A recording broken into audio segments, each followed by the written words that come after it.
Great. Okay. Well, welcome everybody, and I'm excited to be doing this. Of course, this is our fourth and final day. But like I had Wendy send you that final thoughts sheet that you guys got. Really, honestly, if you have anything you want to pick my brain or whatever, feel free to use my calendar link and schedule a time to have a chat. I'm more than happy to do that. I do that a lot. And also my actual website, Better Lifestyle Solutions, and my inspirations blog, there's tons of recipes in there too. So make yourself at home there. Hope you enjoy it if you do go there too. So, well, today we're going to do one recipe, the Mostaccioli spinach bake. And what I'm going to tell you about this, of course, make it your own, right? Well, this is delicious, also made with ground Italian sausage, either hot or sweet. I'm making it just vegetarian. I mean, no meat today. Of course, it has the milk and the cheese, so it's not, a little vegetarian, or I guess vegan would be without all that. But anyway, so, but this is delicious, made with ground Italian sausage, which you would then do. What I'm going to do now is I'm going to go ahead and get this heated up so we can get started. But you would, of course, brown in the sausage and everything first, and then I usually remove it from the pan. And depending on how fatty the sausage is, generally the ones that I've been getting hasn't left a lot of fat.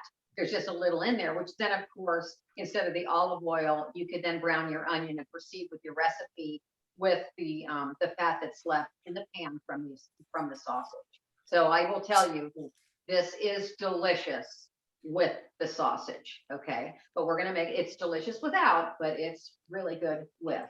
So okay, so I'm letting this heat up, and you know what? While this is heating up, I'm going to talk a little bit about some freezing techniques. Okay, I think I might have everything's a little bit of a blur because I did another class in between ours. But one of the main ones that I want to show you today is my lasagna hack. Okay, this is what I build my lasagnas in. I get these at Kroger, but I'm thinking that this handy foil has got to be a regular brand somewhere. But they come three to a pack. They're called poultry pans. And because I love using the Barilla flat noodles, these fit beautifully in here. And I think I've shared this with you guys before. These gluten-free work perfectly. In fact, if I'm building a lasagna, quite often I'll use these in case somebody that I, might be coming over, because mind you, I'm my own personal chef too. So I have stuff in the freezer. So I'll make it with the gluten-free noodles quite often, just so in case somebody's coming over that is gluten-free, I know that I have something that I can serve them that's a pasta dish. So, but anyway, so what I do with this is I take foil, regular foil, and then I've also used this non-stick, although you don't have to use this, but I do quite often. But what I do is I take a sheet of foil and I go one way, okay? Then I'll take the non-stick and go the other way. And that's going to line this whole pan, okay? So then I build my lasagna in here, okay? Cover it with the non-stick foil so the cheese on the top of the lasagna doesn't stick. And then I will cool this. And then the next day, or if you were going to serve it, still this technique will still work, okay? When you bake lasagna, you're not going to scoop it out right away. It's going to go all over the place. Let it sit for a bit, like you would if you were resting a piece of meat. So let it sit, and then you literally lift the lasagna out of the pan because it's been built in that foil nest, if you will. Put it down on a cutting board, and then you can portion it into your portions, which works beautifully. Typically, what I do for my clients is I'll actually make their lasagna the day before. I put it in my refrigerator so it gets nice and cold. Then I portion it when it's cold. And so what I will do is I will put it in containers for them. Okay. So like these are a lot of the kind of containers I use for people that want a microwave. Now, mind you, we've talked about this, I think, before. If you don't want a microwave in these containers, just take the food out and put it in something glass and warm it in that. But this is how it's delivered. It's portioned in here. Plastic wrap goes over the food, okay? So because air is the enemy with freezing, all right? Then the lid goes on. Or see, if I didn't have that plastic wrap over that food, you'd have all that air, freezer burn, it would be horrible. But the plastic wrap, obviously, you take the plastic wrap off when you're going to warm it. but that works beautifully. So quite often what I'll do, let's say I'm making lasagna, there's four of the servings are going to my client, I have 4 left over. Yay for me, right? So what I'll do is I'll wrap individuals, okay, in plastic wrap, put them in a quart-size freezer bag. Well, I know that I'm going to be serving dinner for my mom and stepdad sometime maybe later this week. I've got 4 of these, okay, and that I will thaw, put in a nice casserole dish, warm up. It's already portioned, easy to serve, salad and some crusty bread, dinner's done. And so this works great like this. So you can just wrap these individual portions of lasagna. Let's see how I'm doing here. Okay, this is getting warm. Liz. Yes. Where do your plastic containers come from? Okay, well, it's really interesting. Back 15 years ago, they were very, very hard to find. I will tell you, you can find everything on Amazon now. If there's a specific, I will tell you, I've been ordering a specific size, which is the 24 ounce, which is this size, on Amazon, like a repeat order. The last order I got, they were totally different. They were shallower, thinner made. They weren't the same, so I returned them. And I went back to my resource that I've used, and it's called the Webstaurant store.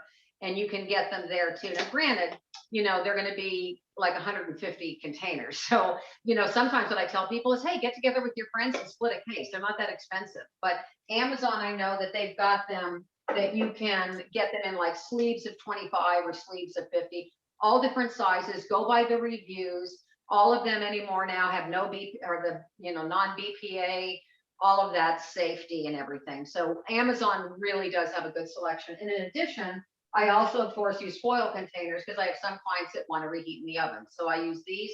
Again, you can get these on Amazon as well.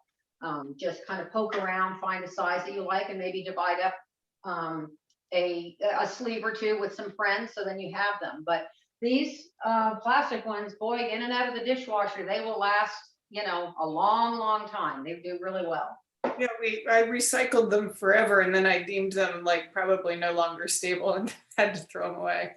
Yeah, exactly. That's what my clients do too. I have some of my clients that actually give them back to me, and then I reuse them for their service. And then when they get tired, we just, you know, recycle them and then just start fresh. So, okay. So now what I'm doing here is I just heated up, oh, not even 2 tablespoons. Well, I think the recipe says 2 tablespoons of olive oil. Again, use your judgment. And I've got some diced onion. What's really nice, and I haven't seen any other brand, but Kroger has a brand, a little suite of products, if you will, called Recipe Beginnings. They have chopped onions, they have chopped bell peppers, they have a 3-pepper blend, they have a mirepoix blend, a Cajun blend, and they are time savers. You know, frozen vegetables can be huge time savers. So I didn't, you know, I had the frozen chopped onions. That's what I'm going to use in here. I measured out about a cup. And gonna make two rice for a minute. Bring that down.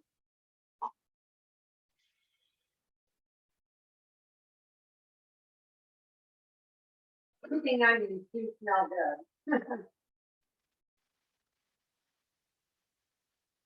Okay, let that settle down. Let that go a little bit. Okay, while those are cooking, turn that down. I'll watch that for a second. I want to talk to you now about the next step. You'll see in this recipe, it says that we're going to use some frozen spinach. Okay, so this is, it's a Recipe Beginnings. This is a 12-ounce bag of chopped frozen spinach. And what I did earlier is I nipped 2 little slits in the bottom and cut off the top. And then I set it inside this 4-cup Pyrex measuring cup and microwaved it for anywhere 5 to 6 minutes. Okay. Then when it's finished, I put it on this linen towel. I mean, it's so funny. I have a girlfriend that I knew when I lived in Colorado. She goes, I recognize that towel. I said, I know, it's like 30 plus, it's like 40 years old. Okay. But it's linen, so it's not going to get any, you know, cloth or anything on your vegetable. And then I let it cool. And then what I'm going to do, let me check my onions. because you want the moisture to be squeezed out. Now, granted, you can see the towel has already absorbed quite a bit of the moisture, but you can then just take this. I know you can't really see me, but I'm over my sink now, and I'm just giving this a squeeze and getting all that moisture out. Yeah. It's a little ball of spinach now. Okay, so that's done. The other thing to obviously save on our cooking show today is I've gone ahead and cooked the penne pasta too. And I want to show you, because I think I've shown you guys before. This is my all-time favorite brand. They used to make rotini in the Protein Plus, but they don't anymore. It's just the penne, but the rotini was really good too. I don't know why that shape, maybe they wasn't in big demand, but this is what I use. But I'm telling you, this product holds up really, really well for everybody that's gluten-free. This will work as well, but I'm using this today. Okay, so I'm gonna get this onion going. That's looking good. Turn this back up a little bit. Make sure I'm following the steps like I'm telling you guys. Okay, great. Then what I did here, guys, is I went ahead and I know that if you don't want to use regular milk, I've made this with almond milk. I've also made it, instead of using the flour, I've also used it using cornstarch if somebody's really with the gluten-free, but you will need something that's going to make it in a little bit of like a roux, like a cream sauce. Okay, so I just used, in fact, regular milk. I was shopping at Kroger. They didn't have any 2%, and my husband and I don't drink regular milk. I use it in cooking, but I like almond milk and stuff if I'm going to have it to drink. So I didn't want to buy a whole quart when I only needed 2 cups. So I'm using whole milk today, but you can use skim, like I said, almond milk, 2%, your pleasure. If you really wanted to go rich, you could use half and half too, obviously. So whatever you want. So what I did is I've gone ahead and whisked the flour into the milk, as well as the Italian seasoning. And I did put cayenne pepper or red pepper flakes. I am going to use a little bit of red pepper flakes, but I didn't mix it in with the mixture if you can. I'm going to sprinkle it in. It's easier for me to eyeball when I'm doing it that way. So I'm going to go ahead and add this now. And then this is going to make basically a roux, or like a thicker gravy, if you will. And I did also add the garlic powder in here too. So I'm going to just sprinkle. I'm going to make this spicy, but not too spicy.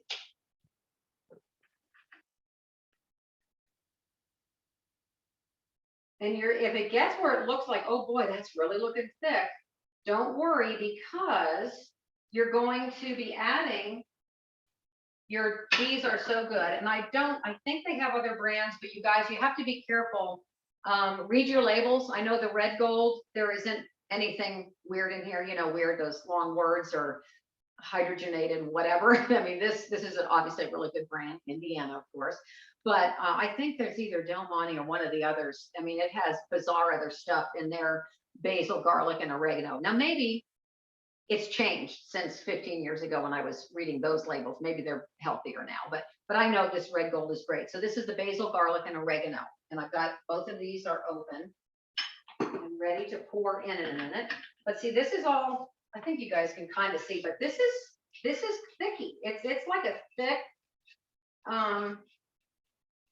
little creamy action going on, but it smells delicious.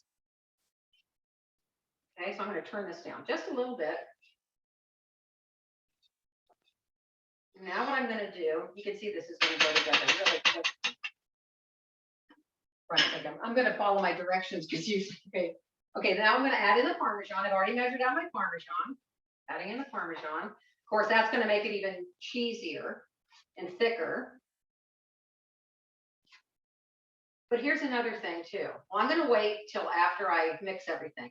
If you think it's too thick after you add everything, you can add either a little bit more milk. You could even add a little water. That wouldn't hurt it to thin it down. But I'm going to leave it on the thick side right now and then determine what I'm going to do after I add my tomatoes and my spinach. Okay, so that is like a cheesy, nice little sauce going on here. But don't forget, this is going to make 6 to 8 servings. So, okay, now I'm going to pour in my tomatoes, juice and all.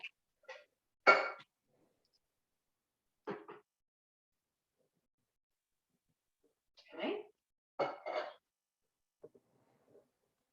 Now, if you were doing your sausage and you had cooked the sausage, you would add the sausage in before, I mean, like at the same time you add your spinach, okay? So you would add, basically what you do is all of your ingredients are together. Now see, this is perfect. I'm not gonna have to thin this down at all. So don't be nervous if it looks thick. When you add your tomatoes, that's gonna thin it down, and it just makes this beautiful sauce. Here, I'll show it to you. I mean, it's just, I don't know if you guys can really see, but it's just sort of that really pretty, almost a salmon color. Okay, now I'm going to go ahead and add in the spinach.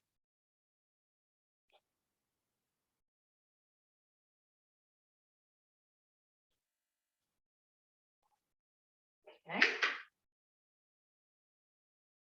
And see, what I'm going to do with this dish is I'm going to portion it into 3 like generous 2-serving portions.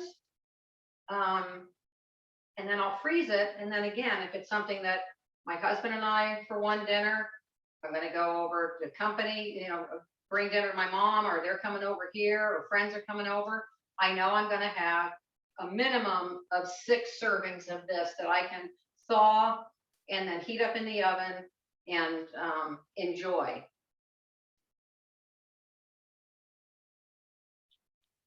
Okay, so this just takes a minute because that chopped spinach, you want to get it all incorporated into the creaminess here before we put in our penne.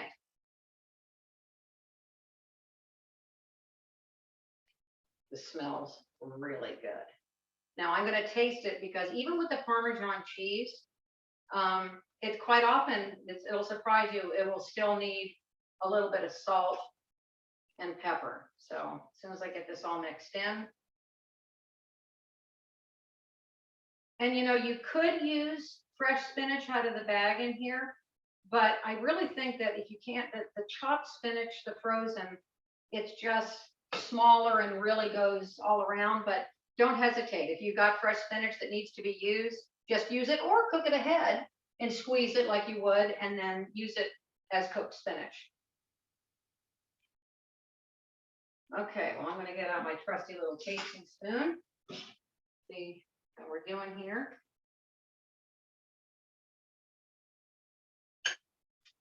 Yep, and these with nice little bit of heat. Okay, just a little bit of salt. And I'm going to also use a little bit of pepper.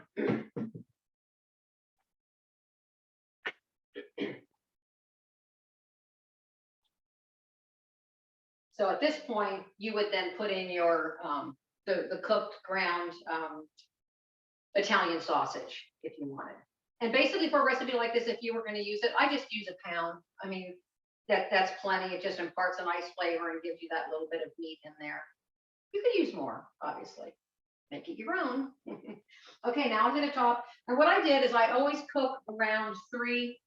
I did 3 cups. I measured out 3 cups of the dry, cooked it. But I'm going to, I never like dump in the whole thing. I'm going to put in most of it. I'll stir it and then go, and 9 times out of 10, I use it all, but just in case, or if you wanted where it didn't have that much pasta, but I can tell already folding this in, I am going to use all of it. So that was 3 cups of the dry to this mixture. And you can see this is making a very nice big skillet of food. But it's always smart, like we've been talking. Cook once, eat more than once, or serve a lot of people.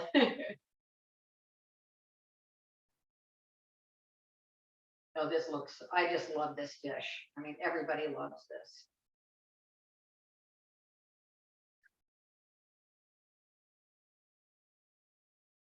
Okay, well, you guys can see, I mean, look at it, this is what did this take us? Now granted, I cooked the pasta, but that, I had the water boiling, put it in, that didn't take any time.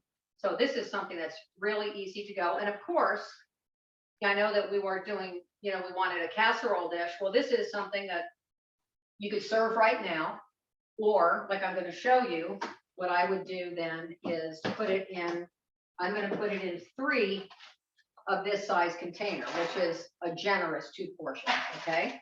And then I'll freeze that. So what I'm going to do is after this is totally finished, let's talk about the lasagna pan. Anybody have any questions about the portioning of the lasagna? I have a great demo on my Facebook page. Profile is public. And if you go in there, I've done lots of videos, and if you just search, go to my page and then search in the videos, or just search my profile for the word lasagna, there'll be a couple that will come up, and they're titled, so you can see, portioning the perfect portions for lasagna and that kind of stuff. But I told Ashley I'm also going to upload those to like a cooking school playlist on my YouTube channel as well. Okay, you guys, this looks amazing. And you know what? I have to taste it one more time because I'm going to get ready to package it. So I want to make sure that it's just how I want it.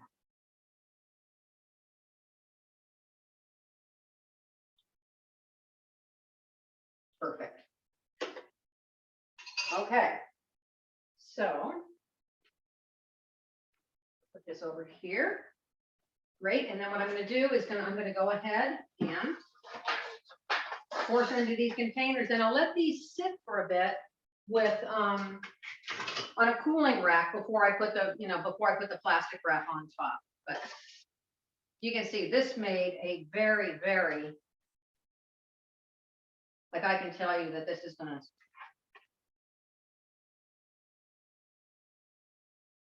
this made a nice bit of food, as you can see. Easily 6 to 8 portions, depending, I mean, if you've got some big manly eaters, probably closer to the 6. Okay.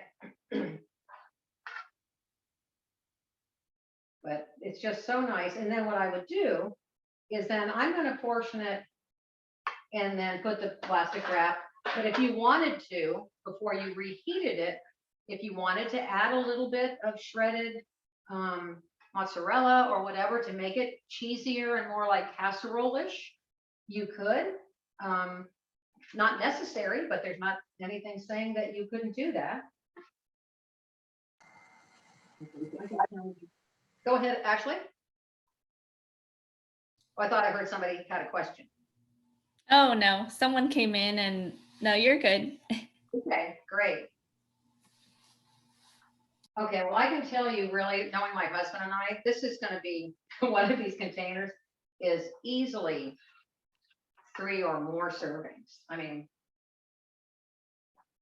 and I will say, when I portion for my clients, unless they are saying that they're really having to watch the portion control, which I have plenty of those, because then I know that what I put in the container is what they should have. But those that I know that can benefit from maybe having a little left over for a lunch, I'm a generous personal chef, so they'll get a little bit of extra. Okay, so you guys can see this. I'm gonna get this out of the way. I mean, these are full, okay, and I have 3 of these, so this is going to be definitely 2 of these is going to serve my mom, stepdad, Joe, and I very easily.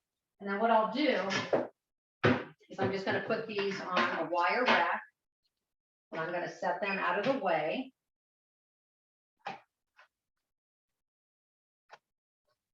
Okay, so I'm going to, excuse me while I leave for a second. I'm just going to get these on my other countertop over here.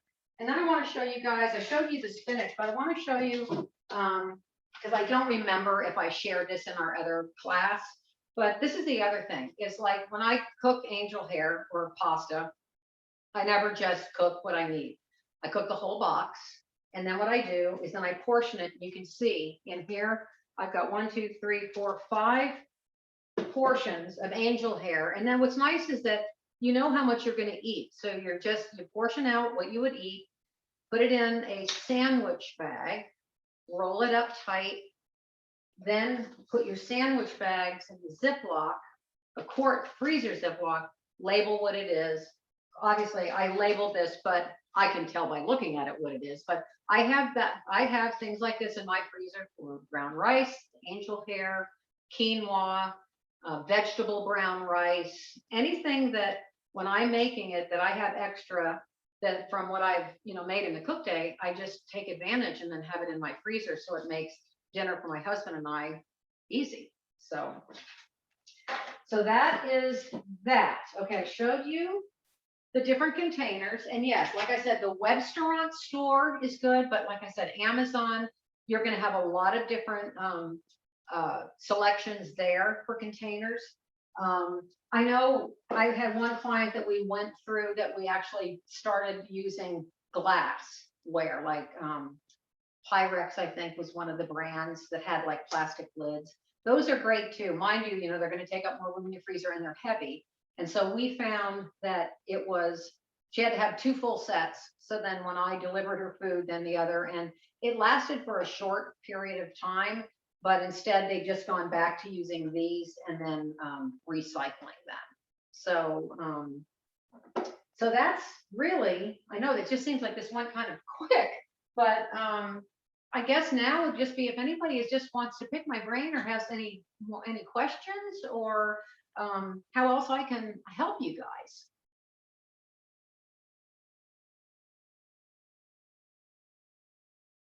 No questions?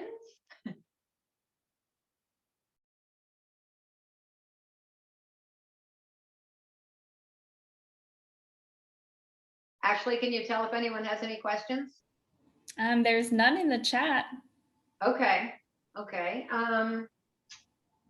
Well, let's see. I'm just trying to think if there's anything, because I know that we have one here. Kara said, how do you wash your fruit? How do I wash my fruit? To be honest, Kara, I just wash it and floss it. I'm not, I know that there's all kinds of great, in fact, let me take that back. I do have a wash that I use that I made up from actually one of my customers that has, it's a Melaleuca product, and it's something that it's a real diluted, all natural cleaner. And I'll do that, especially with berries and such. But to be honest, the fruit that we eat, apples is pretty much what I eat. And of course, bananas, which you don't wash. But I just, I would say for the berries, I use that wash on them.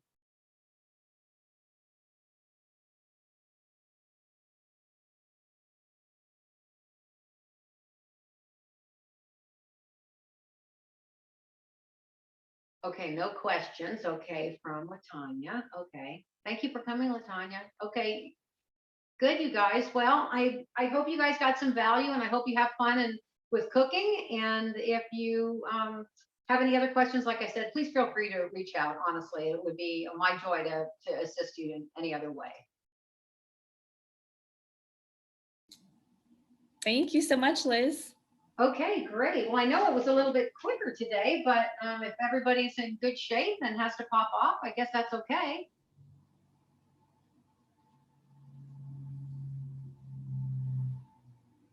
Well, thank you guys for being here. This was my pleasure to do this series. Yeah, thank you.